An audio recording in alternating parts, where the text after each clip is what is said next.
Welcome back to the deep dive. Yeah. Today, we're really getting into a powerful story from Persian literature. Yes, the tale of Kavus and his son Siavash. It's from Ferdowsi's Shahnameh, a truly epic work. And it's quite heartbreaking, ultimately. It really is. It goes way beyond just kings and battles. It's about family, um, ambition, politics. Betrayal, fate, all of it. Exactly. And we've, looked closely at the narrative to pull out the key insights for you. So we have Kavus, the king. Ambitious, maybe a bit rash. His plans don't always work out. That's putting it mildly sometimes, yes. Yes. And then you have Siavash, his son. Totally different. Virtuous, wise, strong, in a quieter way. That contrast is absolutely central. It really drives the whole thing. And the source material we're using gives us a lot of detail, lets us really understand their motivations, the sequence of events. Yeah, we can really get to the core of it. So our mission today, unpack this story, understand its key parts, and, think about why it still matters. Themes like justice, loyalty. And betrayal, definitely. Okay, let's start at the beginning then. Siavash's early life. Right. So his origins are interesting. His father is Kavus, king of Iran, but his mother, she's a Turanian noblewoman.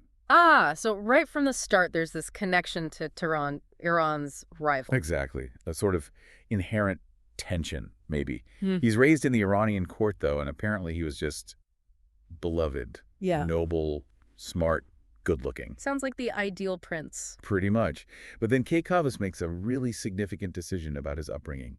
He sends him away. Away? Where? To be trained by the legendary hero Rostam in Zabulistan. Rostam. Okay, that's a huge deal. Why Rostam specifically? Well, Rostam wasn't just the greatest warrior. He was known for his wisdom, his ethics. So this wasn't just, learning to fight. Or his character building, too. Absolutely. Siavash mastered the martial arts, horsemanship, all of that.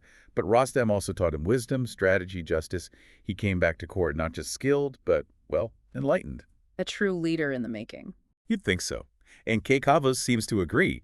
He names Siavash his heir, makes him an army commander. So things are looking good for Siavash, for Iran even. It seems that way. Right. But then Kavus gets ambitious.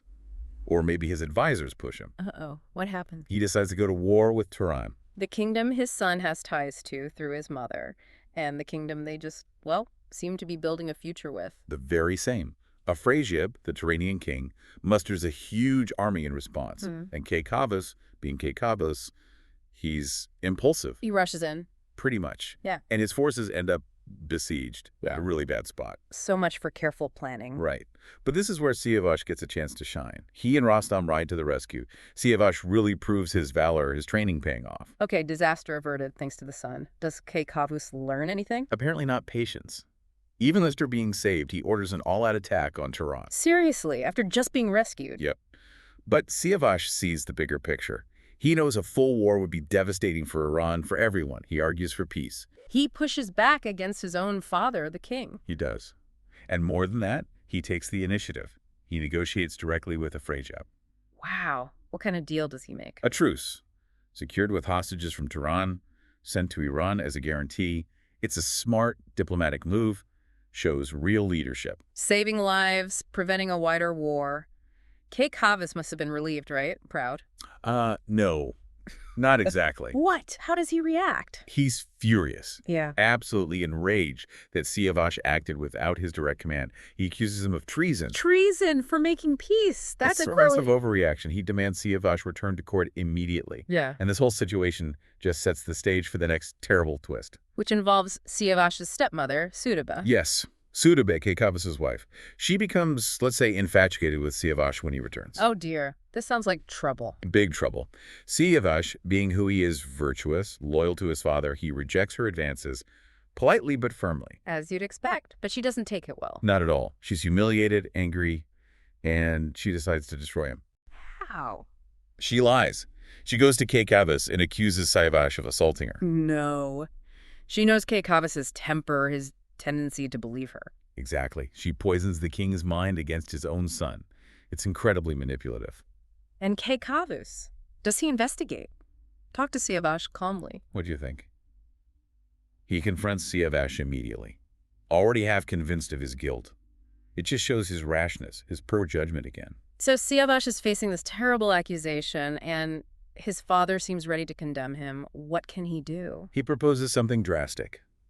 the ordeal by fire. Riding through fire to prove his innocence. That's intense. It was a known practice, a belief that, divine forces would protect the innocent.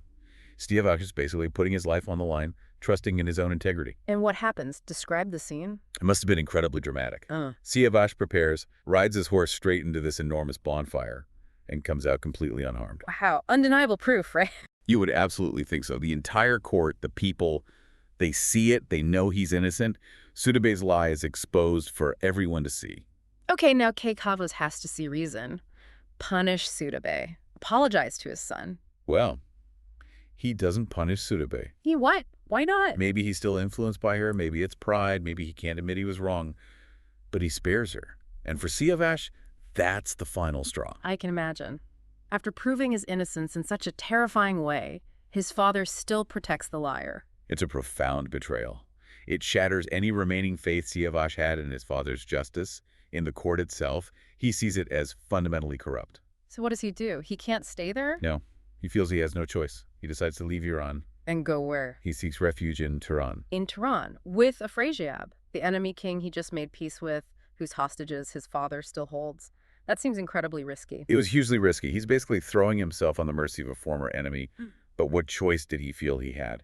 Stay in a court where he was betrayed and nearly killed. A desperate move. How does Afrasiab react? Initially, very suspicious. Understandably. But Siavash's character, his obvious integrity, his commitment to peace, it seems to win Afrasiab over. Really? He comes to trust him? Yes, eventually. So much so that Afrasiab offers Siavash his own daughter, Ferengis, in marriage. A princess. That's a huge gesture of acceptance. It is. And Siavash accepts. He marries Ferengis, settles in Tehran, even founds a new city, Sivashgird. It looks like for a while, he might actually find the peace and honor he deserves. A chance for a new beginning, away from his father's court. It seems that way. A period of relative calm, building a life there. But, well, this is a tragedy, remember? Right, so the peace doesn't last. What goes wrong this time? Jealousy, again. But this time, it's from Afrasiab's own brother, Garsivas. Garsivas, what's his problem? He resents Siavash. No. He's jealous of his popularity, jealous of the favor Afrasiab shows him. You know how envy can just corrode things? Yeah, it's a powerful, destructive force. So what does Garsivas do? He starts planting seeds of doubt. Lies.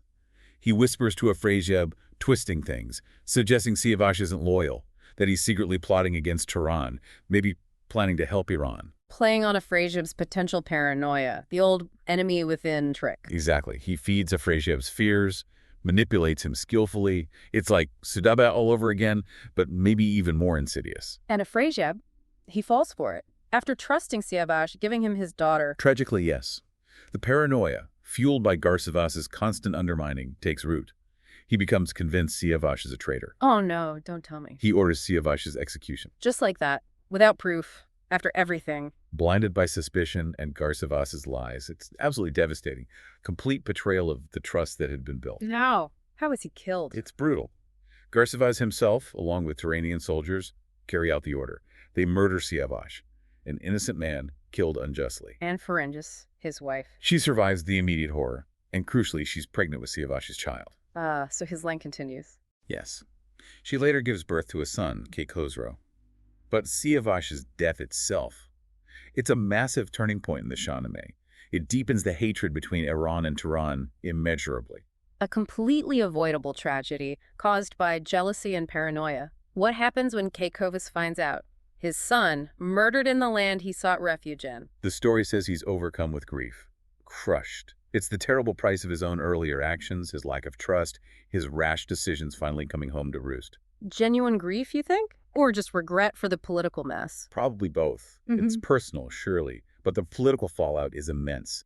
Siavash's murder becomes the justification, the catalyst for huge wars later on. Led Eventually by his son, Khosrow, seeking vengeance for his father.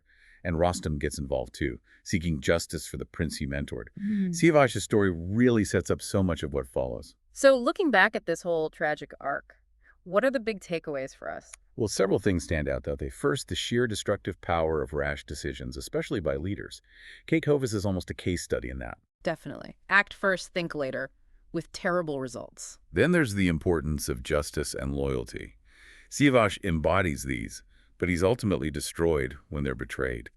It shows how fragile they can be and how devastating the consequences when they fail. And the betrayals just keep coming. Sudabeg, Garsavaz, Yeah. even Afrasiab in the end. Exactly. Betrayal fueled by jealousy, desire, paranoia. It highlights the danger of unchecked emotions and the fragility of trust, especially around power. It really is a profound story. And even though it's ancient, the themes, they feel very, very relevant. Absolutely. The human drama, the miscommunications, the ambition, the hurt, the suspicion, it resonates because we still see versions of it playing out. Which kind of leads to a final thought, doesn't it, for you, the listener, to consider. Yes.